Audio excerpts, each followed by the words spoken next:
সাজু ভাই। আরে মানে তুই কেন চমকি উঠলেন নাকি? দূরে পাগলি, চমকি উঠিম কেন? বাড়িতে আসিয়া তোর সাথে দেখা করার টাইমই পাং নাই। আসলে বাড়িতে না ঝামেলা পড়ছে না, মোর বাড়িতে আসাটা মনে হয় ভুল হয়ে গেছে। আসলেন কেন? আসলেন কেন?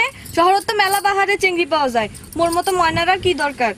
হাউস করি কি মানুষ বাড়ি ছেড়ে তারিখ থাকে? টাকা কামাই করা লাগবেন না? আজকে পর কালকে তো আবার দুইজনে আমরা এক হবো।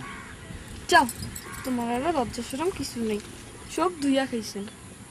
মানে আজকে আর মোর সময় নেই, আজকে মুই যান, পরে কথা হবে। না, তোমরা কোনোটাও যাবার পাবার না। মোর মনত মেলাগুলা কথা জমা হয়ে আছে, সবগুলা কথা শুনবেন তারপর যাইবেন। মানে আজকে আসলে মোর সময় নেই। মানে